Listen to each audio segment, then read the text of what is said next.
Assalamualaikum warahmatullahi wabarakatuh.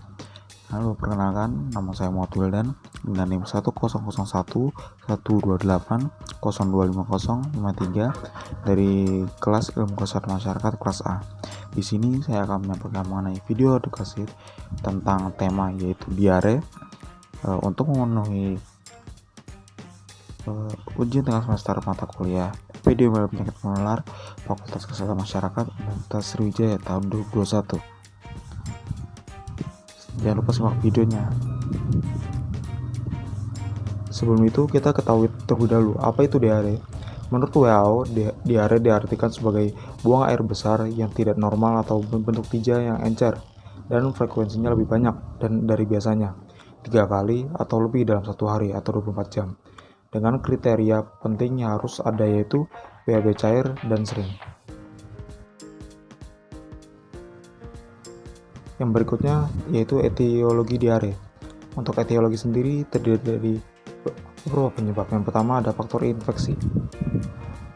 Untuk faktor infeksi terdiri dari faktor internal dan faktor parental. Untuk faktor internal yaitu infeksi saluran pencernaan makanan yang merupakan penyebab utama diare pada anak. Yang lalu berikutnya ada infeksi parental. Infeksi parental sendiri yaitu infeksi yang dari luar alat pencernaan makanan seperti otitis media akut atau OMA. Selain itu, yang berikutnya yaitu ada faktor malabsorpsi.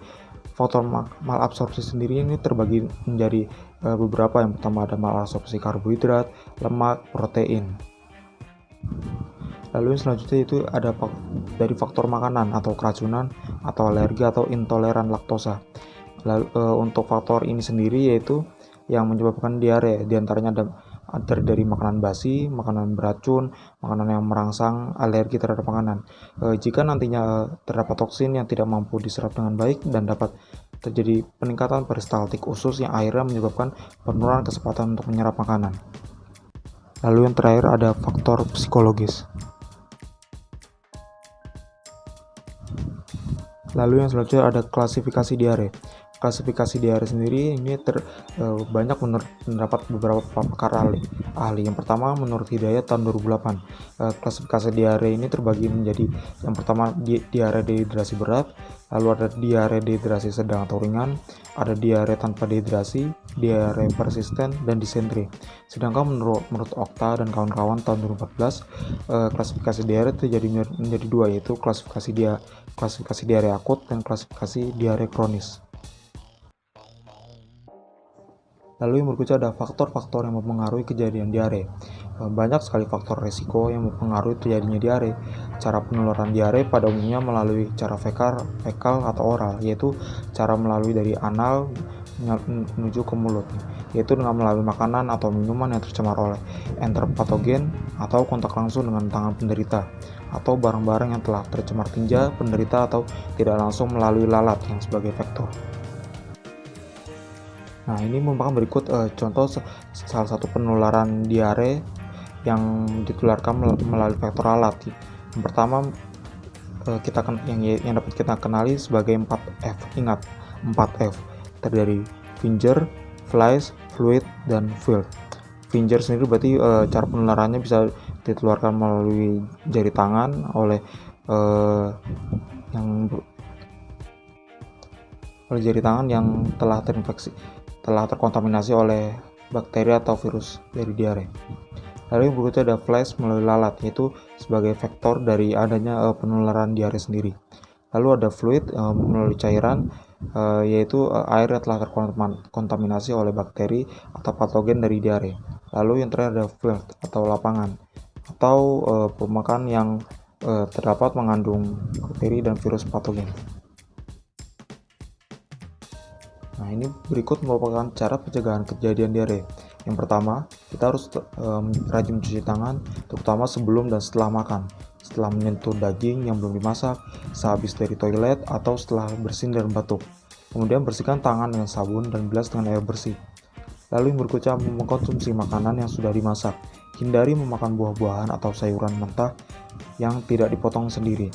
Lalu yang terakhir, minum air yang matang. Atau kita bisa dapat merebus air hingga mencapai titik didih yang optimal, yaitu mencapai 100 derajat Celcius. Tahukah kamu, dari sekian banyak bakteri, salah satu yang sangat berbahaya adalah E. coli.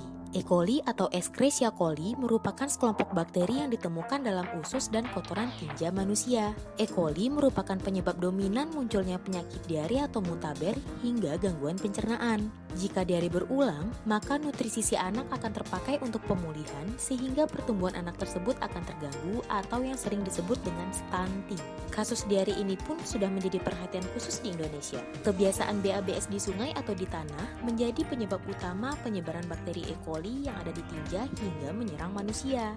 Lalu, bagaimana proses bakteri E. coli bisa masuk ke dalam tubuh manusia?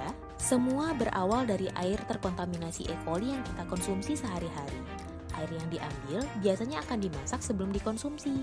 Jika air dimasak tidak sampai pada standar titik didih, maka bakteri E. coli akan tetap hidup. Yang akhirnya, tanpa kita sadari, kita meminum air yang mengandung bakteri E. coli. Bakteri E. coli juga dapat masuk ke dalam tubuh melalui kebiasaan tidak cuci tangan pakai sabun setelah dari toilet. E. coli akan terus ada di tangan dan mengontaminasi segala sesuatu yang kita sentuh. Penyebaran bakteri E. coli ini dapat diatasi dengan menghentikan kebiasaan BABS. Stop BABS dan mulai cuci tangan pakai sabun sebelum makan dan sesudah buang air besar.